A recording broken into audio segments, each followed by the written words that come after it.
Selamat pagi anak-anak ibu yang ibu sayangin. Ya, bagaimana kabarmu? Ya, tentunya baik-baik ya. Dan kamu tetap semangat untuk belajar karena belajar itu membawa kita untuk satu kemajuan. Ya, pada minggu yang lalu kita sudah belajar soal interaksi. Ibu ingin tanya kepada kamu, apa itu interaksi, Nak? Iya. Hubungan yang dinamis atau hubungan timbal balik, boleh itu antara individu dengan individu, antara individu dengan kelompok, dan antara kelompok dengan kelompok. Baik, kita pada hari ini akan melihat tentang bentuk-bentuk interaksi sosial. Seperti apa bentuknya? Ya kan? Jadi menurut Gilin dan Gilin ada dua bentuk interaksi sosial. Yang pertama dikatakan itu adalah proses asosiatif atau dibilang interaksi asosiatif. Itu suatu interaksi yang sifatnya positif. Kenapa dikatakan positif? Karena dia menghasilkan suatu penyesuaian dan kerja sama. Ya, jadi kalau di dalam kita berhubungan dengan orang lain kan tidak semua orang bilang oke, saya setuju, kan nggak gitu semua ya. Ada yang kalau kita berbicara dia terus iya katanya atau berbagai macam. Itu disebut dengan proses disosiatif. Jadi proses disosiatif itu adalah suatu proses atau hasil interaksi yang sifatnya negatif karena dia di sana menunjukkan sifat oposisi, ya tidak setuju, dan menunjukkan persaingan. Gimana dia bentuknya? Sok hebat kali. Itu kan suatu bentuk proses disosiatif. Oke, kita akan melihat seperti apa itu proses asosiatif. Jadi proses asosiatif itu dibedakan atas 4. Di sana ada yang disebut dengan kerjasama, yang kedua ada yang disebut dengan akomodasi, yang ketiga ada yang disebut dengan asimilasi, dan keempat adalah akulturasi. Iya. Sedangkan proses disosiatif itu dibedakan atas 3. Apa itu? Persaingan atau kompetisi. Kedua kontravensi atau kontravensi. Yang ketiga ada pertentangan atau pertikaian yang disebut konflik. Itu dia. Jadi pada kesempatan ini kita akan mempelajari tentang apa itu LAN. Udah. Enggak. Iya, yang pertama adalah kerja sama. Kalau dikatakan kerja sama itu adalah usaha bersama untuk mencapai tujuan yang sama. Jadi kerja sama itu berbeda dengan sama-sama kerja. Kenapa berbeda? Iya, kalau sama-sama kerja tujuannya tidak sama. Jadi di sana kerjasama itu bisa dibedakan atas yang disebut dengan kerukunan, bargaining, kooptasi, koalisi, dan joint venture. Apa itu kerukunan? Kerukunan itu adalah suatu kerjasama yang dilakukan bersama, yang sifatnya tolong menolong. Jadi kerukunan itu bisa kalau di orang Karo ada yang disebut dengan aron. Mereka itu kerukunan itu bentuknya lagi kalau yang umum yang kita tahu adalah seperti yang disebut dengan gotong royong. Yang kedua adalah bargaining. Bargaining yaitu adalah perjanjian yang dilakukan oleh orang atau perusahaan tentang penukaran barang-barang atau jasa dari 2 organisasi atau lebih. Atau contohnya juga bisa dikala kamu berbelanja. Ada di sana tukaran kan. Tanya, berapa harga tomatnya Bu? 5.000 katanya. Kok mahal kali? 4.000 lah. Lalu kalau sudah setuju orang itu, kamu menyerahkan apa? Menyerahkan uang. Pedagang menyerahkan tomat kan begitu. Jadi ada di sana apanya? Tukar. Ada yang disebut dengan kooptasi, yaitu suatu proses penerimaan unsur-unsur baru dalam kepemimpinan atau pelaksanaan politik dalam suatu organisasi. Untuk apa? Menghindari kegoncangan. Ada lagi yang disebut dengan koalisi, yaitu suatu kombinasi antara 2 organisasi atau lebih yang mempunyai tujuan yang sama. Jadi misalnya kalau koalisi itu ada di sana beberapa partai, ya kan? Ada beberapa partai, misalnya PDIP, P3, ada berapa lagi partai di situ, mereka itu bergabung untuk mendukung misalnya ini gubernur yang dipilih, ini bupati yang dipilih. Nah, itu dia, itu contohnya koalisi. Yang kelima adalah joint venture, itu adalah kerjasama perusahaan dalam proyek tertentu, misalnya pengeboran minyak. Jadi itu joint venture itu kadang-kadang dilakukan oleh dengan negara-negara yang lain atau perusahaan-perusahaan besar. Yang kedua adalah bentuk asosiatif, itu tadi adalah akomodasi. Akomodasi itu suatu adaptasi untuk menyesuaikan. Jadi kalau dikatakan akomodasi itu menunjukkan kepada suatu keadaan, kenyataan adanya di sana keseimbangan antara satu orang atau dengan kelompok lain, menunjukkan proses pada usaha-usaha manusia mencapai kestabilan. Jadi akomodasi itu sering terjadi pada orang yang sedang berselisih, ya. Jadi kalau dia mau bersatu maka dia melakukan akomodasi. Sini kita lihat ada beberapa tujuannya. Tujuan dari akomodasi adalah mengurangi pertentangan, mencegah dan meledaknya pertentangan, memungkinkan kerja sama. Nah, itu dia akomodasi. Kita lihat bentuk-bentuk akomodasi. Ada beberapa bentuk akomodasi. Yang pertama adalah paksaan atau koersi. Jadi paksaan itu suatu bentuk akomodasi yang prosesnya dilaksanakan karena ada suatunya paksaan. Misalnya seorang bapak bilang sama anaknya, kalau kamu melanjutkan sekolah, saya mau ke SMK. Oh, datang anaknya, tidak Pak, saya mau masuk SMA. Lalu datang ayahnya, kalau kamu tidak masuk SMK, saya tidak mau membayar uang sekolahmu. Berarti di situ ada pemaksaan kehendak dari seorang ayah kepada anak, supaya anaknya masuk sekolah SMK, padahal dia tidak suka, ya. Yang kedua adalah kompromi. Itu adalah bentuk akomodasi dari pihak-pihak yang dia merasakan mengurangi tuntutan. Jadi seseorang itu supaya dia bisa dia sama-sama mengurangi tuntutan. Jadi misalnya ada suami istri yang ingin bercerai. Jadi pada waktu itu suaminya itu suka minum tua, sedangkan istrinya suka makan sirih. Akibatnya keluarga mereka tidak harmonis. Jadi mereka berbicara, oh kamu harus tidak lagi minum tua, nah kamu tidak lagi makan sirih biar nggak jorok, katanya. Jadi mereka itu saling mengurangi tuntutannya sehingga terjadi kompromi. Itu bentuknya. Ya, ada di sini bentuk yang disebut dengan toleransi. Kalau dikatakan toleransi itu adalah suatu bentuk akomodasi tanpa persetujuan yang formal bentuknya. Jadi toleransi itu misalnya agama Islam, dia bertoleransi dengan agama Kristen, misalnya pada waktu hari Natal, ya kan. Di sana ada toleransi.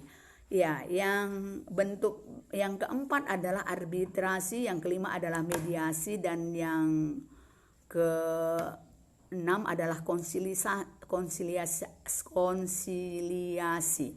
Ketiga bentuk akomodasi ini dia mengundang pihak ketiga untuk menyelesaikan masalahnya. Jadi kalau dia mau melakukan arbitrasi pun dia mengundang pihak ketiga, mediasi pun mengundang pihak ketiga, konsiliasi pun mengundang pihak ketiga. Siapa pihak ketiga itu?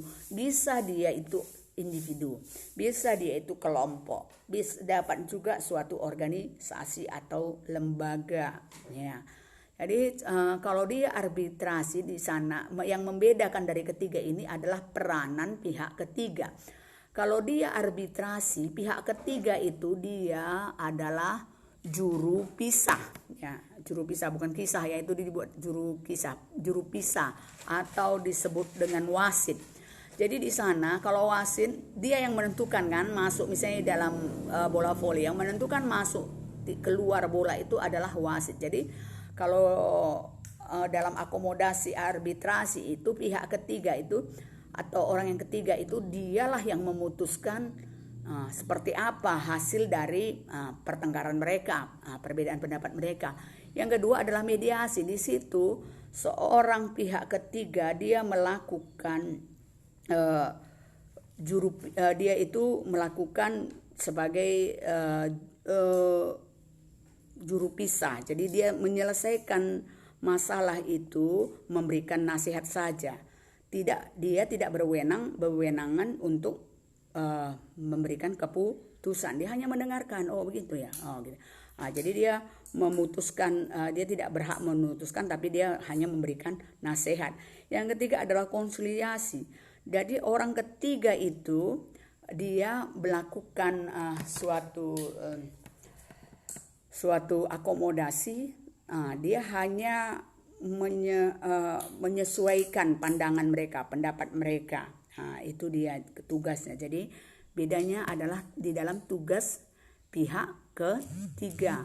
Sedangkan kalau dia perbedaannya adalah di dalam tugas masing-masing. Ya, kita masuk kepada stilemate. Itu adalah suatu penyelesaian masalah akomodasi dengan cara kekuatan yang sama. Jadi karena si A tahu si B itu punya kekuatan yang sama, mereka sama-sama diam, mengundurkan diri, tidak melanjutkan keributan. Yang berikutnya, yang ke-8 adalah adjudikasi.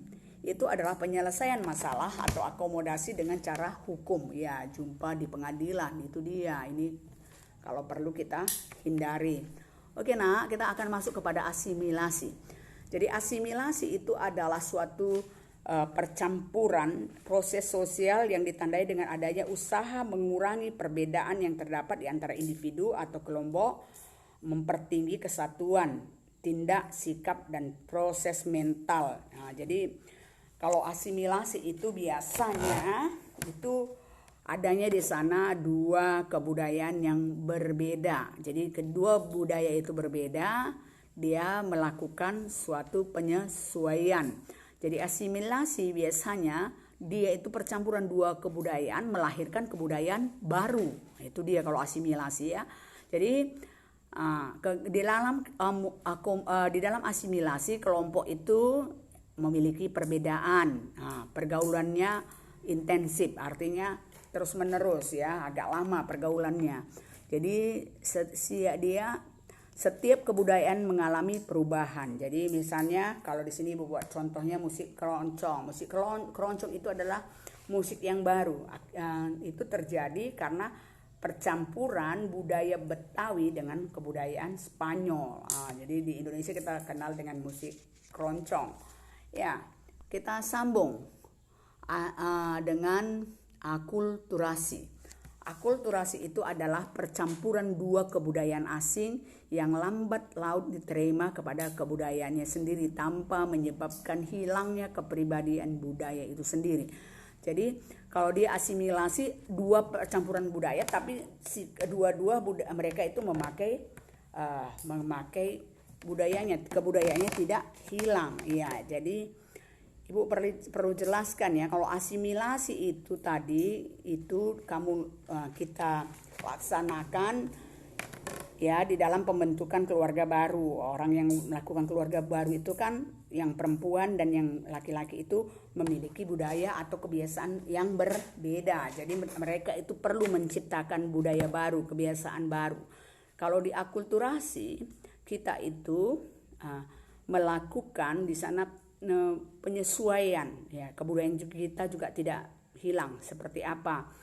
Misalnya kamu merantau kamu ke Australia, jadi kamu tidak lupa dengan kebudayaanmu Indonesia, tetapi kamu pun di sana belajar tentang kebudayaan orang di Australia. Jadi di sini dibuat adalah cerita Mahabharata dan Ramayana di cerita wayang Indonesia. Jadi Mahabharata itu adalah budaya Hindu, sedangkan Ramayana adalah Buddha. Jadi dia bagaimana? Bercampur, dia dipakai cerita itu di dalam wayang Indonesia. Itu adalah budaya Indonesia. Jadi budaya Hindu Buddha mereka itu melakukan tetap ada, tetap tampil, sedangkan budaya Indonesia juga tampil dengan bentuk wayang. Jadi akulturasi itu diperlukan sekali di dalam percampuran kita dengan orang asing, tetapi kita tetap mengingat identitas diri kita. Itu dia. Iya, kita akan melihat dari bentuk daripada apa tadi? Disosiatif. Yang pertama adalah persaingan atau kompetisi. Itu adalah proses sosial di mana setiap individu bersaing untuk mencari keuntungan di bidang kehidupan yang sifatnya terbatas. Jadi misalnya persaingan apa? Di bidang ekonomi, di bidang budaya, dan persaingan ras. Jadi kalau persaingan ekonomi timbul karena adanya keterbatasan persediaan sesuatu benda atau barang. Ya, jadi misalnya kompetisi itu misalnya ada pertandingan lari, ya kan? Jadi setiap orang itu melakukan di sana dia mau semuanya nomor 1, maka dia melakukan kegiatan untuk mencapai menjadi juara 1. Jadi persaingan ras itu adanya kesadaran dan sikap atas perbedaan jasmani. Jadi di sana ada, kalau dibilang persaingan antara kulit putih dengan kulit hitam. Nah, ini ada dia disebut dengan persaingannya. Iya, kita belajar tentang kontravensi, bentuk asosiatif yang kedua. Proses ini berada di antara persaingan dan pertentangan yang ditandai dengan ketidakpastian atau perasaan tidak suka yang tersembunyi. Contohnya aksi protes, penolakan, memaki. Ini banyak dia yang disebut kontravensi. Itu adalah sifat tidak suka secara tersembunyi. Oke. Kita masuk tentang pertentangan, pertikaian atau disebut dengan konflik. Iya, selalu disebut dengan apa itu? Saling pukul. Itulah yang disebut dengan konflik. Jadi proses sosial ini dilakukan oleh individu atau kelompok yang berusaha untuk memenuhi tujuan dengan cara mengancam atau dengan cara kekerasan. Jadi konflik ini bisa terjadi antar konflik individu. Misalnya mama dengan mama yang lain, mereka itu konflik udah jawab-jawaban lalu tarikan rambut buat kekerasan, ya kan? Bisa juga konflik kelompok antara kelompok pemuda desa A dengan desa B. Mereka itu mula-mula bermasalah gara-gara perempuan, ya kan? Ada perempuan yang masuk ke kampungnya, jadi mereka itu berselisih sampai baku hantam mungkin. Ada juga di sana konflik antar kelas. Antar kelas ini kedudukan di sana itu adalah antara misalnya kepala sekolah dengan guru. Ini kan antar kelas ya, lebih tinggi kelas kepala sekolah, kedudukan kepala sekolah daripada guru. Jadi di sana ada konflik perbedaan pandangan. Ya, ada yang disebut dengan konflik politik. Ya, ini sering kita lihat ya, adanya perbedaan antara suatu partai dengan partai yang lain, ya, atau hal-hal yang lain lagi yang kita lihat di negara kita. Oke, anak-anak Ibu, sampai di sini pertemuan kita hari ini. Ibu harapkan kamu semua juga rajin belajar dan membaca buku yang ada ya. Oke, salam jumpa dan salam sehat untuk kamu semua.